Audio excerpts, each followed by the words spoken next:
Salut à tous, c'est Guillaume de Digital War Valley. Je suis très heureux de vous accueillir aujourd'hui pour ce nouveau Digitalk. Aujourd'hui, on va parler d'un sujet très costaud, les data.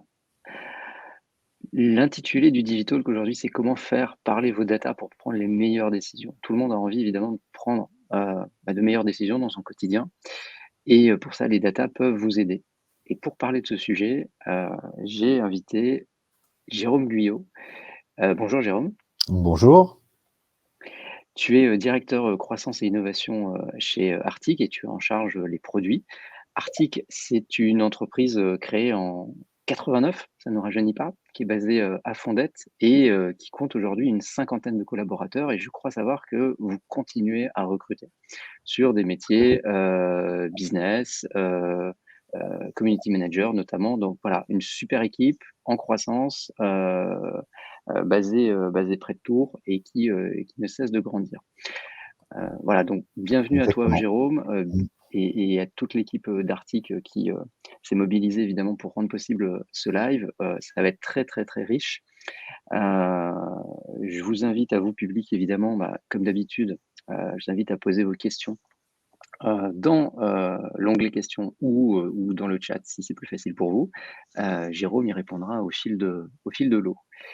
Voilà, Jérôme, je te O laisse, la main. Tu as préparé une présentation, très très riche et hem, très détaillée, voilà, qui va nous donner, l'occasion d'aborder, ce sujet en profondeur et avec des exemples très concrets. Donc je te remercie déjà pour tout le travail que tu as fait en amont et je te laisse tout de Plaisir. suite la parole. Merci Guillaume. Non, ça a été un plaisir de préparer cette présentation. Alors, notamment, comme tu le disais, le sujet est très vaste. Je vais essayer d'être le plus synthétique, possible pour arriver à embrosser le portrait, pendant le temps qui nous est imparti et pour cela, on va voilà, tu as déjà présenté Arctic. Je vais décrire en 2 mots, voilà, le type de solution et ce que fait Arctic, pour ses clients. Ensuite, on va, voilà, essayer d'introduire un petit peu le sujet en se demandant, pourquoi est-ce qu'on a un intérêt croissant en ce moment pour les data et finalement, c'est quoi faire parler, ces data? On va essayer de se poser la question aussi de savoir, à qui ça s'adresse et finalement dans quel, métier de l'entreprise, ce sujet de la data va être intéressant. On abordera un petit peu la partie, pratique, j'allais dire par où commencer, qui prend en charge le sujet, voilà, comment on peut, traiter finalement ces données. Et puis, on parlera très brièvement des outils et des bénéfices, justement du partage, des analyses et des données dans l'entreprise. Voilà.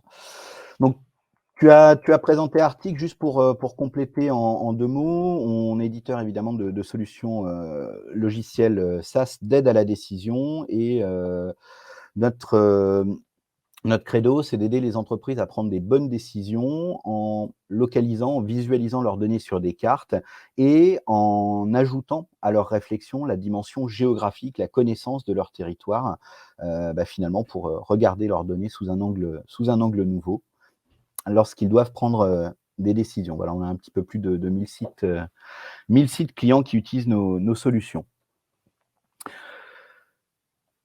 Alors, quand j'ai cherché à aborder ce sujet, je me suis posé la question, voilà, pourquoi parler des data, maintenant? Alors que finalement dans les entreprises, c'est un sujet qui existe depuis des années, hein. Les entreprises, n'ont pas attendu, 2022 pour s'intéresser à leurs chiffres, à leurs données, hein. Heu, je me suis dit finalement: «Pourquoi tout le monde parle de données en ce moment?»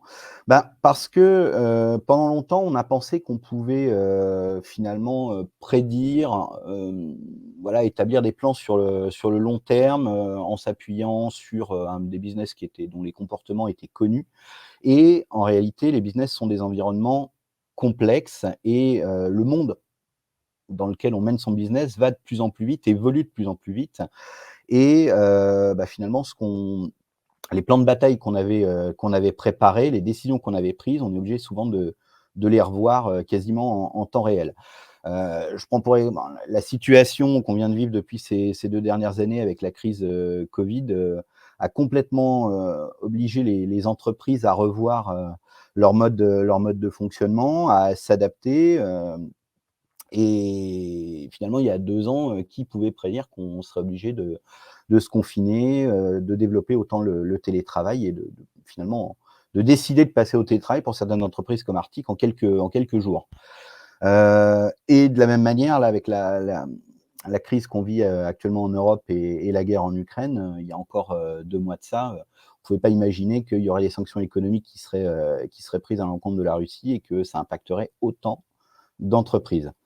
Alors, pour arriver à décider finalement dans un environnement changeant, beaucoup d'entreprises ont fait le choix de l'agile, c'est-à-dire que, alors on parle des méthodes agiles souvent en termes de gestion de projet, mais l'agilité, c'est plus une philosophie, un état d'esprit qu'uniquement une méthode de gestion de projet. C'est de se dire, bah, au lieu de fixer un plan de bataille sur le long terme pour atteindre un objectif, je vais finalement, quand même fixer cet objectif et puis je vais y aller pas à pas, un pas après l'autre, en testant des hypothèses, en mesurant, en apprenant de ces tests et en adaptant au fur et à mesure mon plan d'action, en fonction de ce que j'apprends.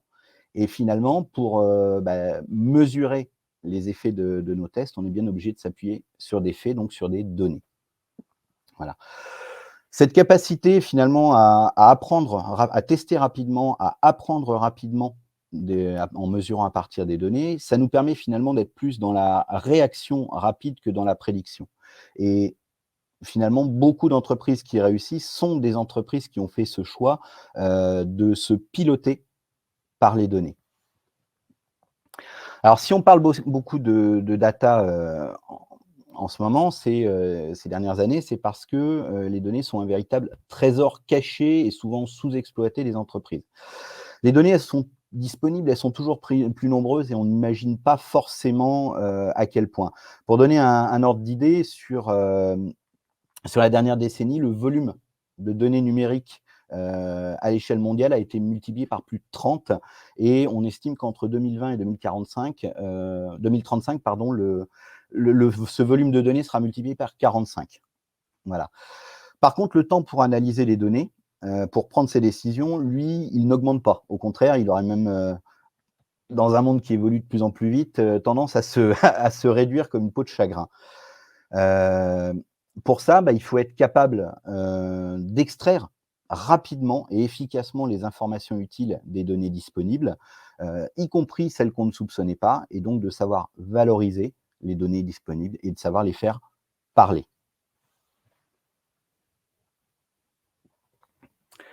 Alors, pour concrétiser un petit peu, cette notion de données en entreprise, on peut se poser la question, pour qui, pourquoi finalement, utiliser et analyser ces données? Parce qu'il y a beaucoup d'idées reçues, hein, dès qu'on parle d'analyse de données, tout le monde se dit: «Oui, c'est plutôt pour les grandes entreprises, moi je suis trop petit, ça va coûter très cher, il faut des compétences spécifiques». Un de mes objectifs aujourd'hui avec vous, c'est, finalement de faire, de casser ces idées reçues. Tout le monde et toutes les organisations, peuvent se mettre à analyser leurs données, peuvent essayer de, finalement commencer à fouiller leurs données et aller au-delà des indicateurs classiques, hein, qu'elles produisent. La preuve en est que chez Arctic, on travaille aussi bien avec des très grands groupes, je pense, dans la banque, dans l'assurance, par exemple, qu'avec des toutes petites organisations ou des associations. Voilà. Donc, la première chose que j'ai envie de dire, faut pas avoir peur de se lancer, ce n'est pas un domaine réservé. Tu nous Alors donneras des exemples, je crois, oui, Jérôme. Tu justement, nous donneras des exemples de cas d'usage. exactement, j'allais justement, enchaîner sur cette partie. Donc, dans quel métier de l'entreprise on peut, s'intéresser, aux données et vouloir faire parler ces données? Alors, évidemment, il y a les domaines les plus évidents de l'entreprise où on a l'habitude d'entendre parler de chiffres, d'indicateurs. C'est au niveau des ventes, hein, le chiffre d'affaires, le nombre de clients, le panier moyen. Ça, ce sont des choses qui sont connu, les coûts aussi, coûts d'exploitation, coûts de production de l'entreprise. Le marketing, évidemment, est un gros consommateur, un gros utilisateur de données avec tout ce qui est lead generation, visibilité, visite du site web, comportement d'achat. De plus en plus, beaucoup d'entreprises commencent également à s'intéresser aux données issues de la relation client, exploiter les informations issues par exemple du support technique, issues des rendez-vous, voilà, des différents types d'interventions et à des moments clés de la vie avec le client, commencent à les mesurer pour arriver à justement mieux comprendre leur relation avec le client. C'est très important, par exemple, dans des entreprises SaaS comme Arctic, où finalement, on vend un service, on vend un abonnement et on a intérêt à bien comprendre toute la vie que l'on a avec le client, puisque la vente, elle n'est pas juste one shot. Nous, on a intérêt à fidéliser, à faire en sorte que les clients, finalement, ils restent fidèles à nos produits. Dans le domaine du développement produit aussi, on s'intéresse de plus en plus aux données. Alors, pendant très longtemps, on a beaucoup d'entreprises qui ont pensé que finalement SAV, ce dont le client avait besoin et comment concevoir les produits pour les clients.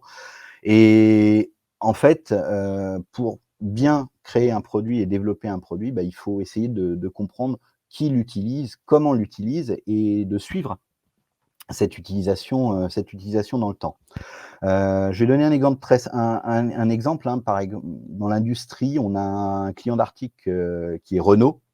Et Renault, par exemple, pour développer ses moteurs et adapter ses moteurs à chaque pays, ils vont mesurer le nombre de kilomètres de route qu'il y a en fonction de différentes tranches d'altitude, simplement parce que les moteurs réagissent pas de la même manière selon la pente et en fonction de l'altitude à laquelle roulent les véhicules. Donc Renault fait ce type d'analyse pour améliorer ses moteurs et les adapter en fonction des pays où ils sont commercialisés. Évidemment, on a les métiers de la logistique avec le transport et les coûts de transport. En RH aussi, on commence beaucoup à s'intéresser aux indicateurs.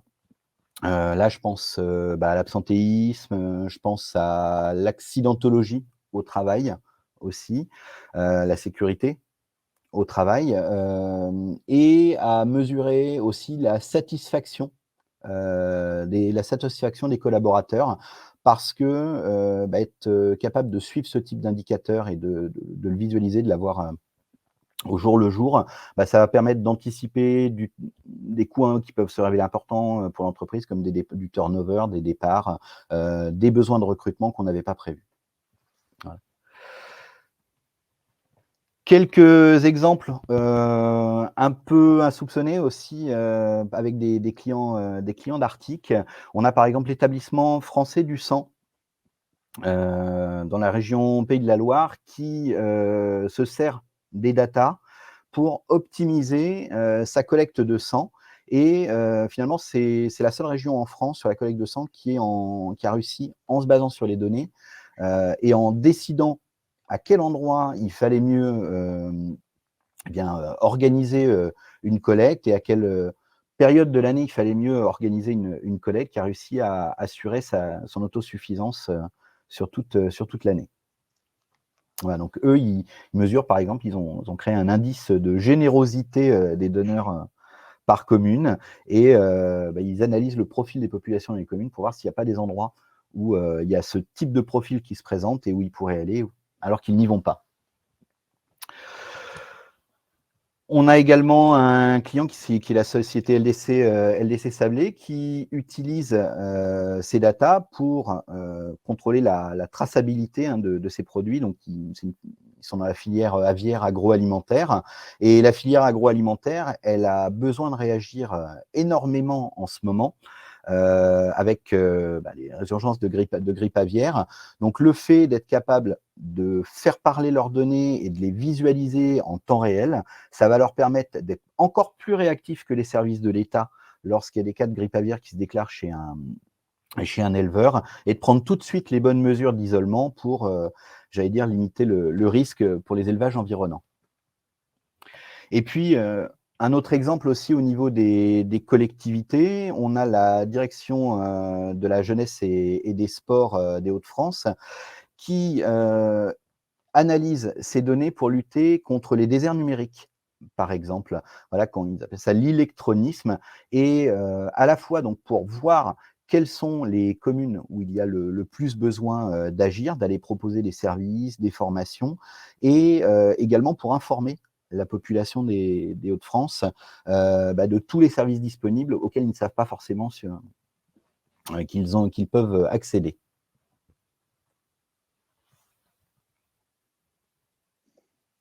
J'ai une question, Oui. Jérôme. Il y a un métier, alors c'est pas vraiment un métier, mais ça s'y rapporte, que j'ai pas vu figurer dans ta liste. Pourtant, il y a quand même une tendance assez forte, c'est tout ce qui est données, RSE, qui est quand même de plus en plus utilisé par des boîtes, hein, qui ont une stratégie RSE, qui ont besoin de matérialiser leurs engagements. Ça, c'est des choses aussi que vous avez vues, émerger, ces données qui sont souvent un peu transverses, hein. On va trouver du RH effectivement et d'autres choses, mais les données environnementales, c'est des choses que vous avez traitées? Alors oui, oui, oui, tout à fait. On a des sujets qui émergent là-dessus auprès de nos clients. Tu parlais de RH, par exemple, on a plusieurs de nos clients qui sont intéressés sur, les déplacements domicile-travail de leurs employés, tout simplement pour, la prime d'aide à la mobilité, favoriser l'utilisation de modes de transport propres, le covoiturage, par exemple. Mmh.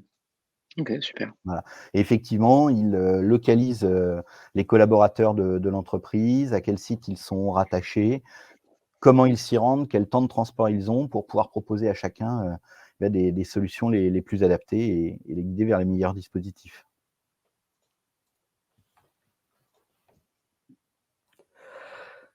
Alors, on va essayer de rentrer un petit peu plus concrètement dans le sujet et voir comment faire parler ces données et surtout par où commencer.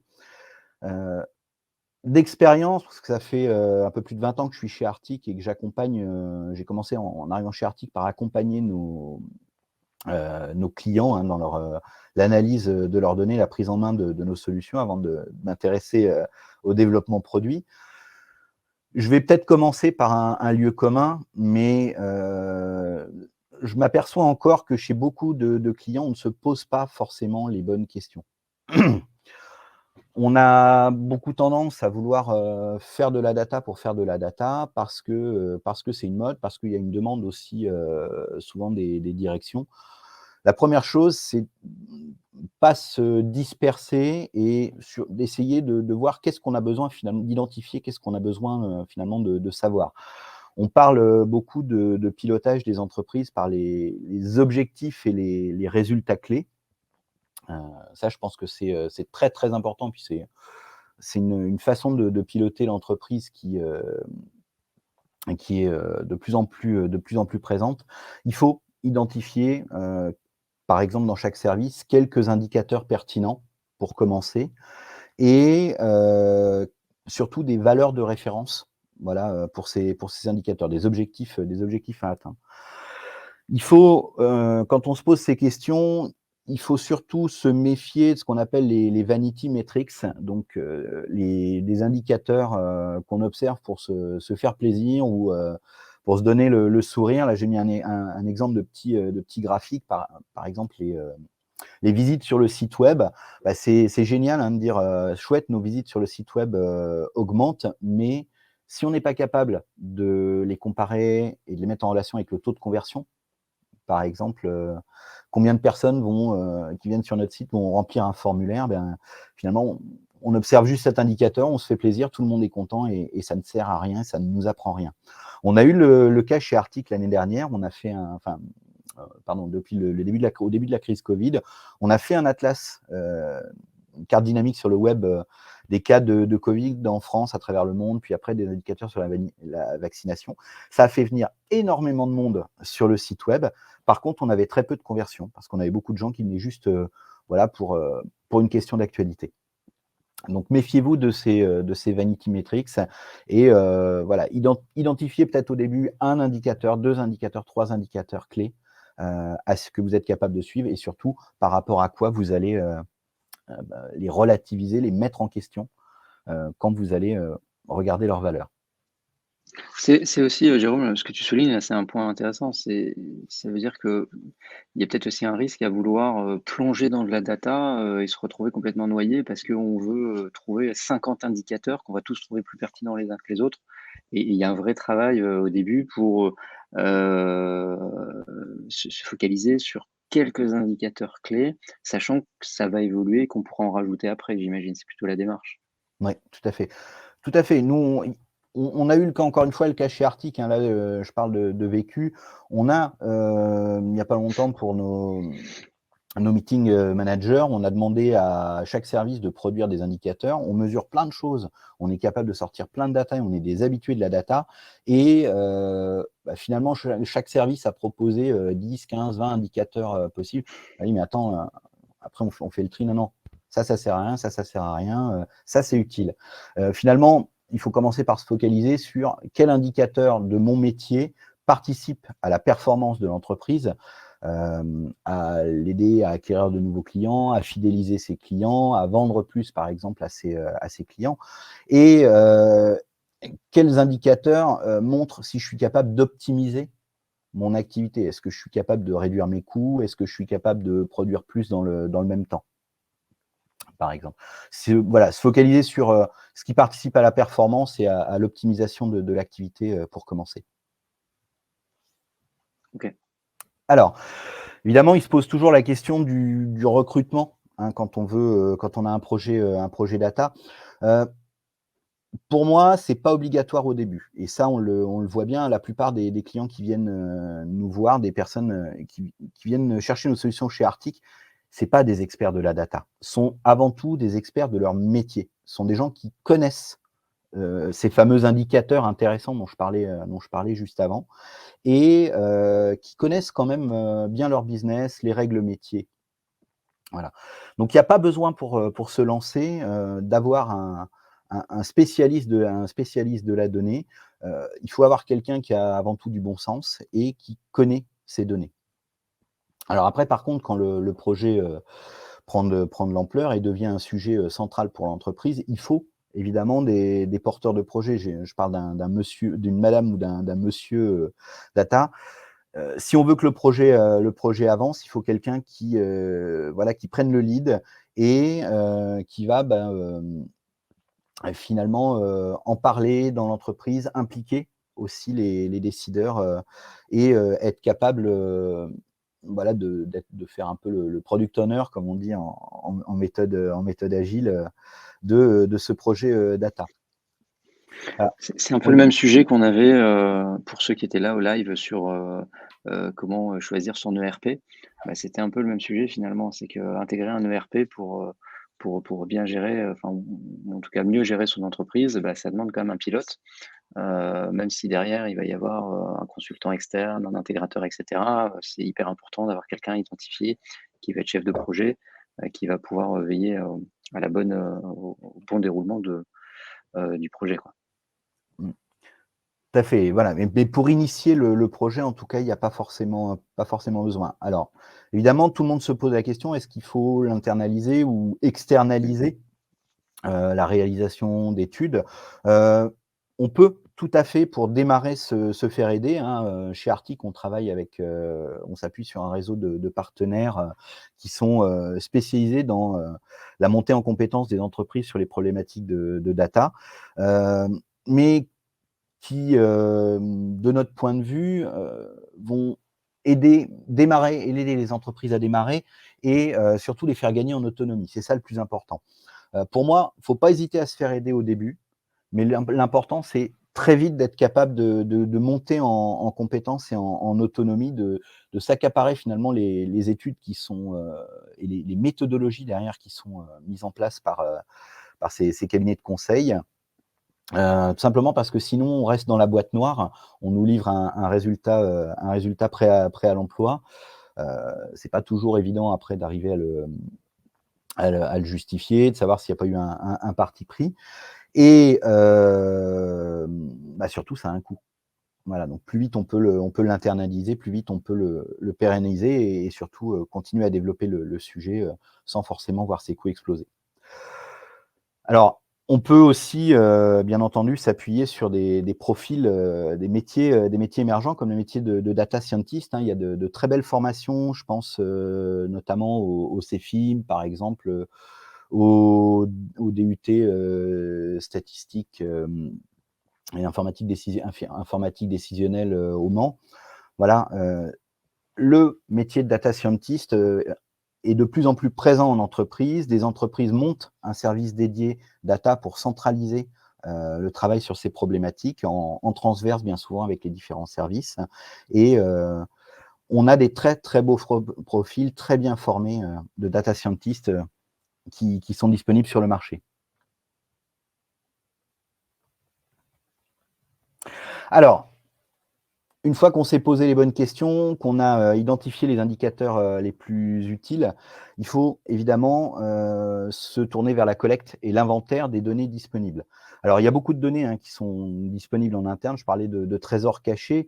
Faut pas hésiter à aller, lister tout ce qui est disponible dans les CRM, au-delà des classiques, j'allais dire outils de facturation, par exemple. Il y a beaucoup, beaucoup, beaucoup de choses à tirer des outils CRM. Souvent, ils ont des bases de données, ils sont capables de faire des exports de fichiers. Même beaucoup d'entre eux, proposent des API quand on veut se connecter, directement, dessus, des liens avec des outils comme Excel. Et il y a, évidemment les données qui nous manquent, souvent qu'on va aller chercher et qu'on peut trouver dans, l'open data.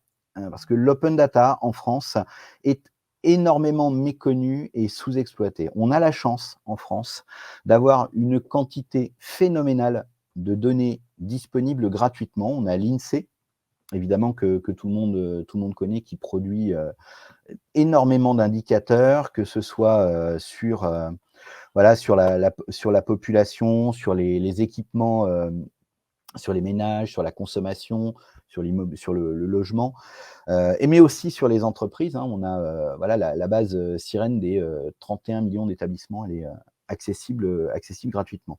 Alors pourquoi c'est sous-exploité, c'est méconnu? Bah, parce que souvent ça fait un peu peur, justement de par cette quantité, phénoménal d'indicateurs disponibles, puis parce que, les organismes comme l'INSEE, par exemple, ne nous facilitent pas toujours la vie, hein. Les intitulés, d'indicateurs dans les tableaux Excel qu'on peut télécharger ne sont pas toujours très clairs, il y a des méthodologies à connaître. Alors beaucoup de sociétés, comme nous vont faire le choix, eh bien, d'intégrer, ces données directement dans leur solution, de les préparer pour leurs utilisateurs. Nous, c'est ce qu'on a fait. Voilà, la base, des 31 millions d'établissements, français, elle est accessible, directement dans nos produits et on a, toute une base d'indicateurs, sociaux, démo, logement, consommation, agrégés depuis l'INSEE, depuis différents, sources, open data, prêtes à l'emploi, dans nos produits. Alors, ce qui est important, c'est évidemment ces données, de les cataloguer, de les référencer. On oublie souvent les métadonnées, c'est-à-dire, voilà, toutes les informations qu'on a sur chaque indicateur, comme, bah, de quand date l'indicateur, de quelle source il provient, quand est-ce qu'il a été mis à jour, pour la dernière fois, dans quelle unité il est exprimé. Tout ça, c'est quand même très important et c'est pas quelque chose qu'il faut laisser de côté parce que c'est ce qui va permettre de faire vivre justement les données dans la durée. C'est ce qui va permettre que si demain, par exemple, moi, j'ai préparé des données et que je quitte l'entreprise, bah, quelqu'un puisse reprendre le sujet derrière moi et c'est aussi ce qui va, donner confiance, dans les données que l'on présente. Jérôme, j'ai une question. Est-ce Oui. que vous avez été confronté à des situations où, en fait, en travaillant avec le client, vous vous rendez compte que bah, le client voudrait bien voudrait bien mapper tel aspect de son activité, par exemple, mais il se rend compte à ce moment-là qu'il lui manque une donnée. Alors, je ne parle pas des Oui. données qui sont accessibles dans Open Data, mais justement parce qu'il ne les a pas collectées en fait dans son process. Est-ce que ça te fait penser à une situation que vous avez rencontrée et comment ça se gère derrière? Comment on fait? Alors il y a effectivement, il y a des données qu'on n'a pas pensé, à stocker. Alors soit parce que l'outil, par exemple, qu'on utilise, bah, ne le propose pas, ne le propose pas en standard. Je pense à un CRM, par exemple, tous les CRM n'intègrent pas non plus des données marketing comme combien de fois le client est venu, tel contact est venu visiter notre site web, qu'est-ce qu'il a téléchargé, par exemple sur notre site web. Souvent, voilà, ça, c'est des outils, des solutions Mmh. qui sont séparés d'une solution CRM.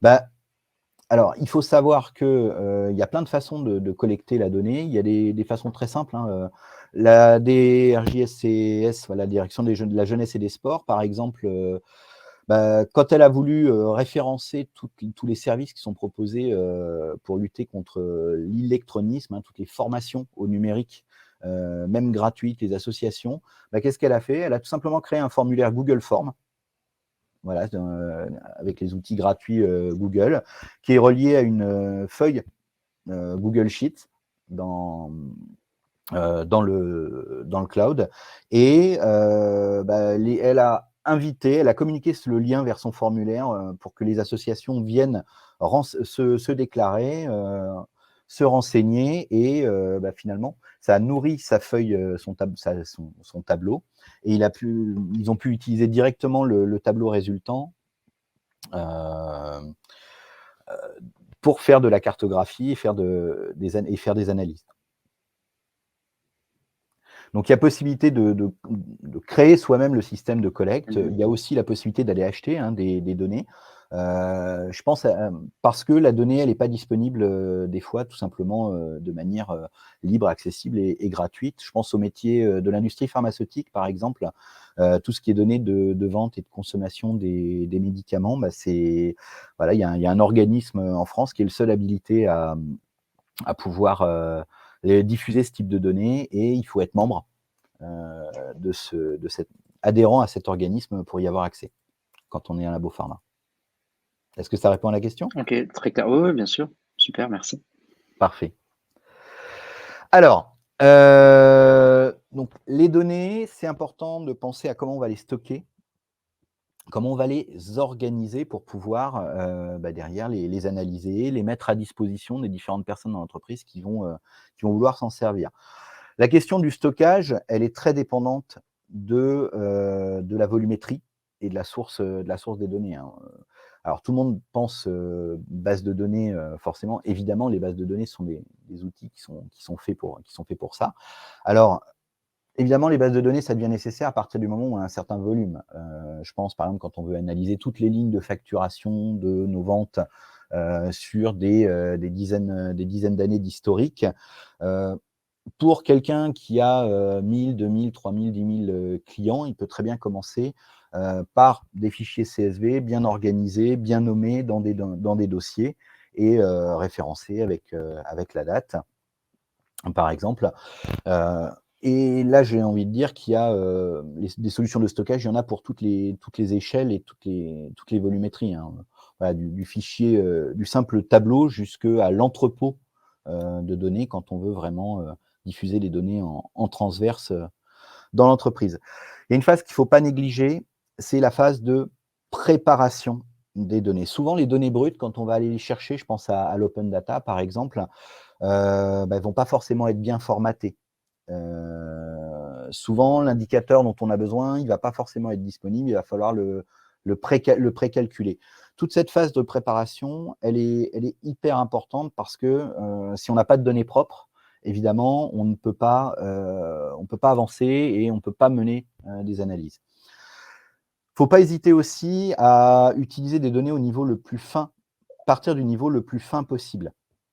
Voilà, plutôt, penser à voilà, je parlais des facturations, bah, pas forcément c'est plus simple de partir de données très fines, une ligne égale une vente d'un produit pour un montant pour un client dans une facture, plutôt que de tout de suite avoir chercher des données agrégées.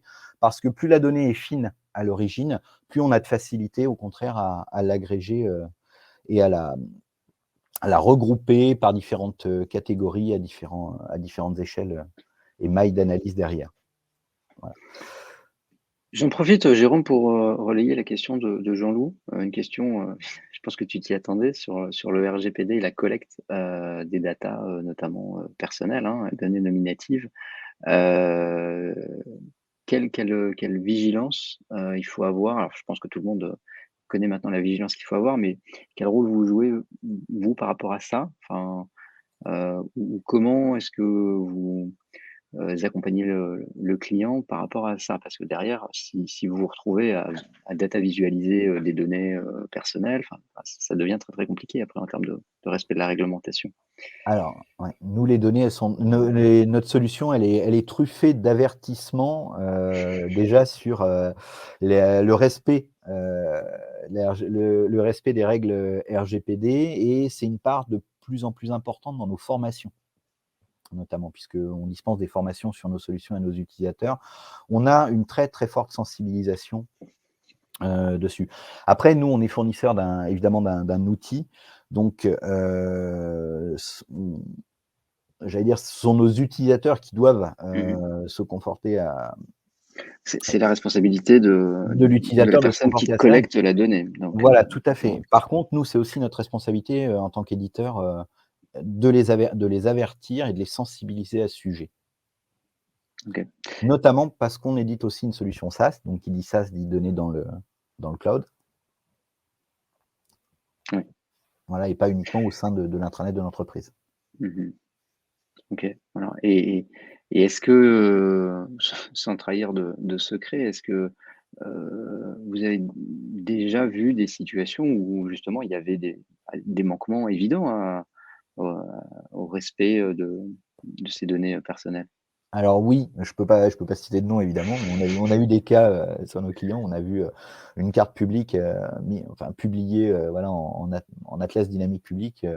Bon, évidemment, tout de suite, le commercial et le formateur ont appelé le client en disant: «Vous êtes sûr de votre coup? Voilà, attention, est-ce qu'il vaudrait pas mieux, plutôt que de présenter les données, localisées au point d'individu, ben présenter un comptage par commune, par canton, par, quartier, par exemple?» Voilà. D'ailleurs, l'INSEE dans les données qu'ils diffusent, sont très forts là-dessus et très sensibles, là-dessus. Notamment, ils diffusent des données sur des niveaux très fins comme les carreaux, des carreaux de 200 mètres par 200 mètres, et il y a un secret statistique qui est imposé dès qu'il y a moins de 11 ménages, je crois, dans un carreau de 200 mètres par 200 mètres, OK. on a aucune donnée. OK, super intéressant. Donc je pense Voilà. qu'effectivement pour répondre à la question de Jean-Loup, bah, oui, je pense que la partie stockage et la partie préparation sont aussi des bonnes étapes pour se poser les bonnes questions et identifier, là où il pourrait y avoir des manquements à la réglementation, Ouais. et peut-être, bah, pallier ce défaut, s'il a lieu à ce moment-là. Mmh. Si ça vous intéresse, hein, ceux qui nous écoutent aujourd'hui, le sujet, des datas, au sens RGPD, sachez qu'on a un live qui est prévu, spécifiquement sur cette thématique, hein, le RGPD au service de la performance de l'entreprise. Ce sera, le 31 mars, donc je vous invite à vous inscrire pour ne pas manquer ce live. C'était la petite page publicitaire. Jérôme, je te laisse Ouais. reprendre. Très bien, merci Guillaume. Alors, qui dit être capable de faire parler ces données, dit être capable de les communiquer, et je pourrais pas vous faire une présentation sur, comment faire parler ces données sans, parler bien évidemment de data visualisation et de notre sujet chez Arctic qui est la cartographie. Heu, la data visualisation, tout le monde en parle, on en voit énormément, c'est, de plus en plus présent, hein, dans les présentations, dans les tableaux de bord. C'est comment bien présenter des indicateurs, de manière, synthétique, claire et intelligible. Pour ça, il faut savoir, évidemment choisir le bon graphique, pour les bonnes données, et toujours, comme je l'ai dit tout à l'heure, être capable d'éviter certains pièges dont je parlerai, juste après. Une autre façon, de faire parler et de rendre intelligibles ces données, c'est de les localiser sur une carte.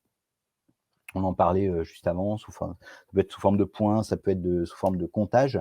L'avantage, ça va être d'ajouter, par rapport à un graphique ou un tableau de chiffres, le contexte, géographique dans lequel, notre activité, nos clients, se situent.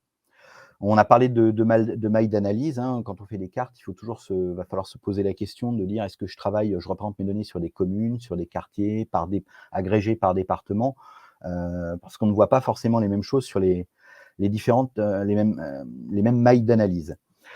Et une des richesses aussi de la cartographie par rapport à un graphique, c'est la capacité de superposer, des indicateurs, hein. Sur une carte, on peut présenter plusieurs couches, des couches de symboles, de plages de couleurs et beaucoup d'informations vont surgir de la capacité de croiser ces indicateurs dans un même visuel.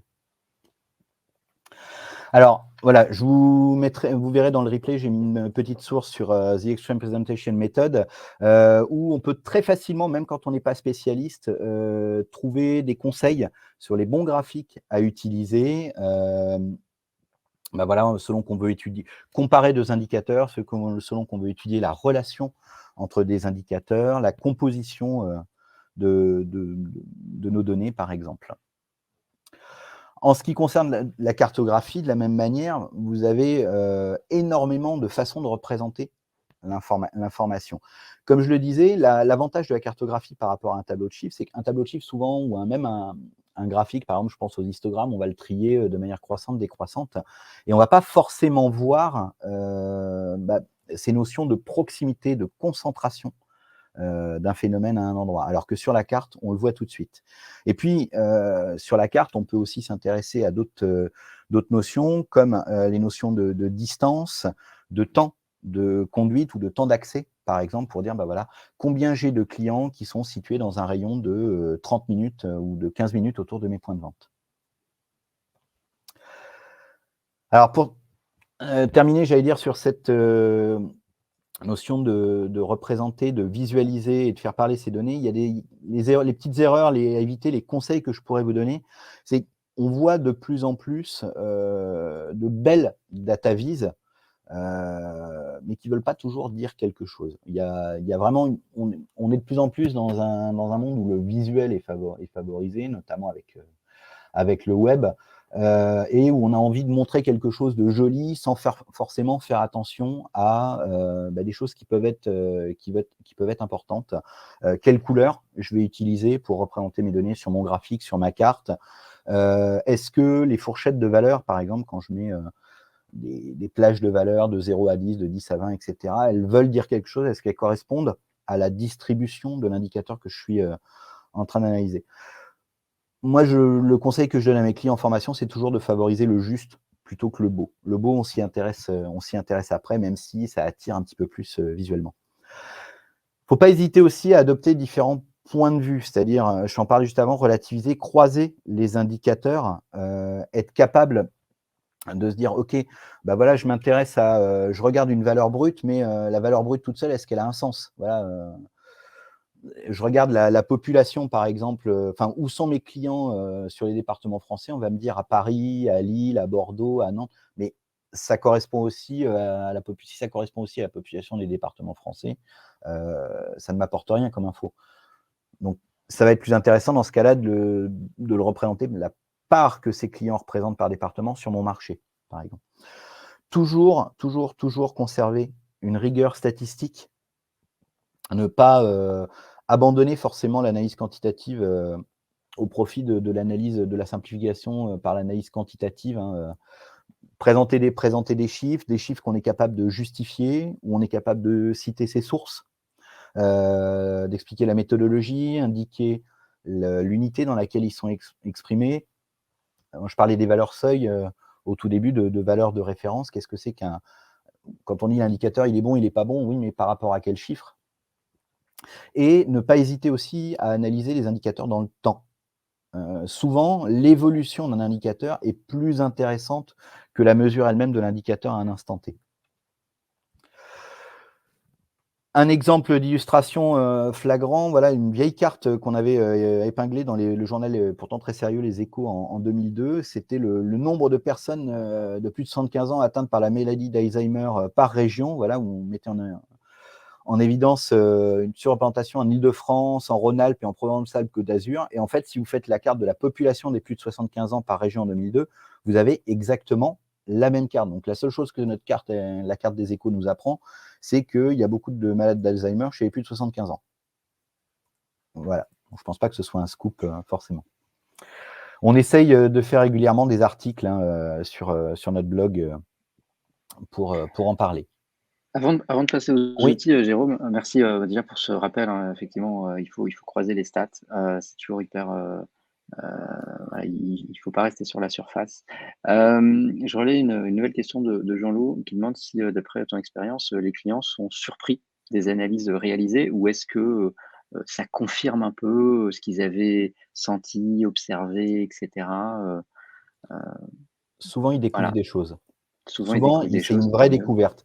Moi, Mmh. j'ai des clients, hein, une régie publicitaire, donc qui a une force des commerciaux qui vont, dans des agences, qui vont visiter, des entreprises pour leur vendre des espaces publicitaires, dans de la presse quotidienne, régionale et qui disaient: «Bah, non, mais ça va, les clients, ils sont visités, tout va bien» et en fait, ils ont fait une carte simplement de la répartition de leurs clients et ils coloraient chaque point de client avec le nombre de mois écoulés depuis la dernière visite et là, ils ont été complètement scotchés en découvrant que tous les clients à proximité dans un rayon de 15 minutes autour de l'agence, bah, ils étaient visités, souvent tous les mois ou en tout cas en moins de 3 mois et que dès qu'on sortait de l'agglo, de l'agence et qu'on allait, à une trentaine, quarantaine, cinquantaine de kilomètres, bah, bizarrement, ils étaient pas visités tous les 6 mois ou même, certains n'avaient pas été visités depuis 2 ans.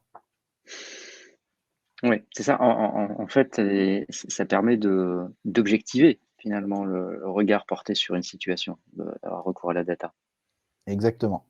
Voilà. Et du coup, Jean-Loup demande si ça a eu, ces découvertes, est-ce qu'elles ont eu une incidence sur la gouvernance, Alors complètement. chez ses clients? De chez le client que je cite, par exemple, ils ont complètement revu leur sectorisation.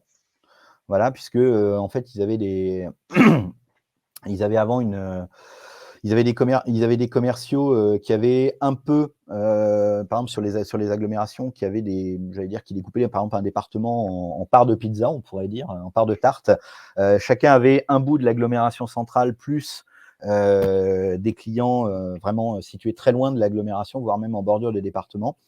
Eh bien, ils ont, complètement revu. Ils ont spécialisé des commerciaux sur l'agglomération et des commerciaux sur, les zones plus rurales, plus éloignées. OK, super, super intéressant. J'en profite pour relayer une autre question de Julien, cette fois, qui demande comment savoir, si un échantillon de données est représentatif? C'est hyper important parce que derrière, on peut prendre de mauvaises décisions si on se base sur un échantillon de données qui est insuffisant ou qui est biaisé. Tout à fait. Alors, il y a plusieurs, tests, hein, il y a plusieurs méthodes, qui existent, alors je ne peux pas rentrer forcément trop dans les détails, mais, je pourrais t'en communiquer si tu veux, Julien, pour que tu puisses le relayer. Il y a des méthodes qui permettent de déterminer l'échantillon, minimum sur lequel se baser, lorsqu'on étudie un indicateur. OK, donc bon, pour plus d'infos, on te contactera directement, Jérôme, Voilà et effectivement, pour creuser, ce sujet. on en parle dans nos formations, notamment sur la partie statistique. Super, merci. Donc tu voulais nous parler des outils aussi? Oui, oui, oui, très rapidement, pour terminer donc, les outils et puis, conclure un petit peu sur le partage, de ces données et de ces analyses en entreprise. Heu, des solutions, il en existe plein. Je ne vais pas vous faire un inventaire, surtout à midi 20, voilà, de l'ensemble des outils. Bon, le point d'entrée pour tout le monde, c'est Excel, LibreOffice, Google Sheets, c'est, le tableur. Voilà et ce sont des outils qui sont déjà formidables pour commencer. Là, j'utilise, Office 365, hein, au bureau chez Arctic, sans vouloir faire de pub. C'est surprenant les progrès qu'ils ont faits dans la suggestion, de graphiques à utiliser selon les données, dans les fonctions de regroupement, de transformation, de manipulation, de préparation des données. Justement, on en parlait, de formatage des données. Il y a énormément de choses dans les dernières versions d'Excel, par exemple et je sais que LibreOffice et Google Sheets, sont un petit peu en retrait, par rapport à Excel sur ce sujet, mais je pense vont très vite rattraper ce manque.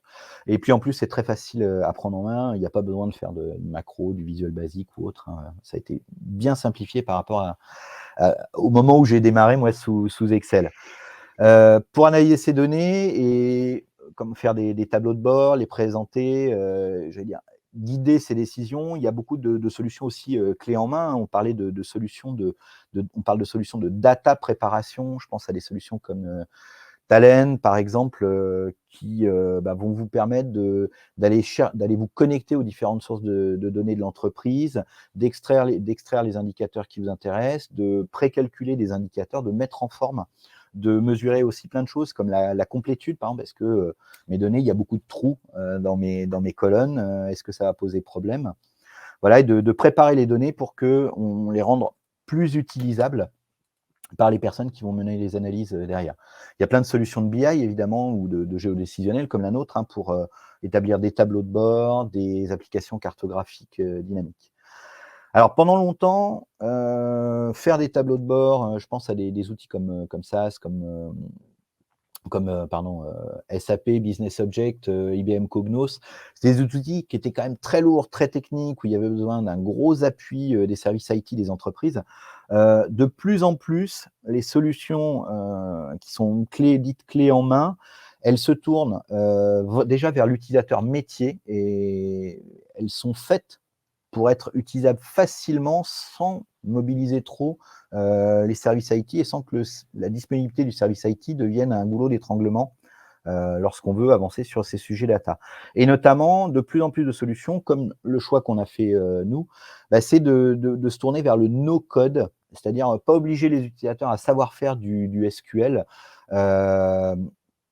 à connaître des langages de programmation, des langages, je pense, des super langages hein, comme R, Python, par exemple, pour faire des statistiques. Il y a plein de solutions clés en main qui vont justement proposer des interfaces intuitives pour Des arriver à exemples? utiliser ces données. Je ne voulais pas faire de pub, mais notre solution carte et données, bien sûr. Il y a des solutions comme Tableau Software, des solutions comme Qlik, par exemple, qui sont vraiment beaucoup plus intuitives que ce qu'on trouvait encore il y a une dizaine d'années. Super. Voilà. Et puis évidemment, je disais, il y a plein de librairies de développement, de solutions de langage hyper puissants en open source hein, qui permettent, si on a des développeurs, de créer des solutions maison complètement sur mesure.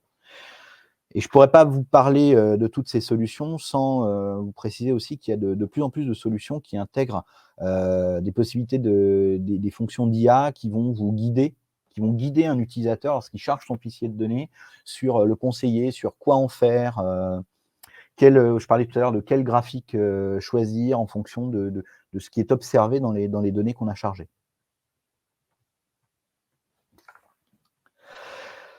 Pour terminer, voilà, on a parlé de faire parler ces données, mais pour les faire parler à qui? À tous les acteurs de l'entreprise. Pour les partager, je l'ai évoqué plein de fois au cours de la présentation, on a tous l'habitude de présenter des rapports, des PowerPoint en réunion. De plus en plus, les réunions, on va les animer, comme je disais, avec un tableau de bord dynamique. On a beaucoup de nos clients qui les animent en se basant sur un atlas cartographique dynamique qu'ils ouvrent directement en réunion. Ça permet tout de suite, par rapport à une présentation statique qu'on avait l'habitude de présenter, de répondre aux questions, de filtrer l'information, de zoomer, de driller, comme on dit, dans les données, en fonction des questions qui peuvent surgir lors des réunions. Donc, il ne faut pas hésiter à s'appuyer sur ces solutions dynamiques, elles sont très, très souples et très, très puissantes. En termes d'effets bénéfiques, on en observe plein. Du fait d'être capable de partager, de communiquer, de présenter ces données à toute l'entreprise.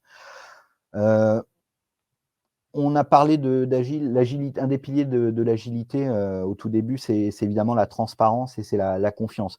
Quand un service est capable de présenter lui-même de manière intelligible et sans qu'il y ait de doute sur la méthodologie, sur la valeur de l'indicateur, quand il est capable de présenter de manière synthétique et claire son activité, tout de suite, on va avoir confiance dans le travail qu'il fournit et dans sa capacité à bien piloter son activité. Chez Arctic, on a fait un choix, c'est de mettre là, c'est un petit visuel, une petite photo que je vous ai prise ce matin dans les couloirs d'Arctic. Voilà, on a mis en place un petit tableau de bord, une application qui présente différents indicateurs de l'entreprise, des indicateurs du marketing, la satisfaction client, le chiffre d'affaires, le nombre de visites sur le site web, le nombre de formulaires remplis. Et bientôt, on va le compléter avec le pourcentage d'utilisateurs qui se connectent tous les jours sur nos solutions, qu'est-ce qu'ils utilisent dedans. Et ça, c'est visible par tout le monde. Voilà. Parce que pendant longtemps, on avait l'habitude que les ventes, le service vente, le service commercial avait les indicateurs de vente du commerce. Le marketing avait les indicateurs de consommation, sur les comportements, sur le web, sur les campagnes d'acquisition et autres. On est à une époque où il faut casser, à mon sens, les silos ces silos-là dans l'entreprise et il faut que tout le monde finalement puisse voir et par exemple dans ce type de tableau de bord et en présentant tous les jours et en ayant tous les jours quand ils rentrent le matin, quand ils arrivent, ils montent l'escalier, ils ont ce tableau de bord accessible directement devant eux avec lequel ils peuvent jouer aussi, peuvent cliquer sur un indicateur pour voir les détails. Ça permet à chacun de voir finalement quelle pierre il apporte à l'édifice global de l'entreprise et que chacun tourne un peu le regard vers ce que font ses collègues au lieu de rester dans son domaine. Et alors, justement, Jérôme, une question très à propos de Jean-Loup. Est-ce que le pilotage par les données, des fois, ça fait pas un petit peu peur à certains services, à certains métiers, à certains, voilà, une partie d'une entreprise? Enfin, il y a un travail d'accompagnement, j'imagine, parce que la transparence, ça force à exposer des choses et des fois, ça peut mettre un peu en fragilité. C'est une très bonne question. Ça, c'est vraiment une très bonne question parce que combien de fois, avec des clients, on a eu: «Ah non, mais ça, on peut pas le montrer, ça va démoraliser tout le monde», voilà. Non, cet indicateur-là, bon, alors on parlait tout à l'heure de RGPD, de confidentialité, on peut pas tout montrer non plus, Mmh. hein, on parlait notamment des données personnelles. Mais, des indicateurs clés comme tous ceux qu'on a évoqués, avant, pour moi, ça vaut le coup de les montrer et de les partager et les employés, pour moi, on gagne beaucoup en collaboration, dans l'entreprise quand tout le monde est au fait, que l'entreprise va bien, que l'entreprise progresse ou au contraire, que l'entreprise va moins bien, voilà. Alors évidemment, il faut, y aller progressivement. On ne peut pas, présenter 50 indicateurs, d'un coup. Nous, par exemple, chez Arctic, on a commencé par par créer un indicateur qu'on a appelé notre North Star, notre étoile polaire. C'est tout simplement, le nombre d'utilisateurs, qui ont un abonnement, à nos services. Voilà, en temps réel. Heu, c'est un indicateur que tout le monde, voit, pas uniquement les gens qui gèrent la fidélisation, ou le renouvellement des abonnements. Parce qu'on sait que plus on a d'utilisateurs, plus on va avoir de personnes qui vont venir consulter nos solutions, plus ils vont produire de cartes et d'analyses eux-mêmes et plus on a de chances que, les produits, qu'on propose et qu'ils utilisent se diffusent aussi à d'autres services de l'entreprise. Donc on a commencé par un indicateur, on a montré ça à tout le monde, on a communiqué au sein de l'entreprise, on l'a présenté, on a fait un accompagnement au changement et en même temps, on a, comme je le disais au début, on a poussé chaque manager à identifier, à proposer de lui-même 1 ou 2 indicateurs. On n'a pas imposé des indicateurs. On a dit à chaque service: «Suggère-nous des indicateurs qui peuvent, pour toi être pertinents sur, voilà, aider les autres services à comprendre ton métier». Mmh. Super, super intéressant ce travail d'accompagnement. Voilà, donc je conclurai, là-dessus, n'hésitez pas à faire parler vos données et à les partager avec vos collègues. Heu, vous verrez vraiment nous ça a eu un super effet, chez Arctic et notamment ça permet à tout le monde de discuter autour de vraiment d'une connaissance commune de comment, l'entreprise, navigue, au quotidien. Super, merci pour, cette note, finale, très, positive, Jérôme. Je savais qu'on allait voir plein, plein de trucs, j'ai pas été déçu. J'espère que vous, non plus dans le public, hein. Le sujet a été vraiment, très, très bien, traité. Bravo Jérôme, on voit que tu maîtrises ça avec brio. Je rappelle que tu es, directeur, innovation et croissance ou croissance et innovation. Dans un sens comme dans l'autre, je pense que tout le monde aura compris. Tu gères Voilà, les produits chez Arctic. exactement. Tu nous as donné un aperçu de ce qu'on peut faire avec Arctic et je pense que ça donnera envie à pas mal de monde. Je pense qu'on peut te trouver facilement grâce aux coordonnées que tu viens de partager et on les relaiera bien évidemment. Merci encore pour le temps que tu as passé avec nous. Puis bah, on se dit à très bientôt. Oui. Merci Guillaume, merci beaucoup à toute l'équipe de Digital Loire Valley, de nous donner l'occasion aussi de, voilà, de parler de ces sujets qui nous sont chers. Nous, on est des passionnés, mais c'est bien de pouvoir le partager. Avec grand plaisir, Jérôme. Pour la suite, bah, moi, je vous donne rendez-vous la semaine prochaine. On va parler cette fois vidéo. On va parler de comment intégrer la vidéo dans sa stratégie marketing. Je pense que c'est aussi un sujet qui va intéresser pas mal de monde. Ce sera à 11 heures cette fois, et pas à 11h30. Je le dis pour ceux qui ont besoin de s'organiser. Et bah, bien évidemment, je vous invite à vous inscrire pour avoir toutes les infos sur cet événement. Merci encore à toi, Jérôme. Merci au public et je vous souhaite une excellente journée. À très Merci à bientôt. toutes et à tous. À très bientôt. Au revoir.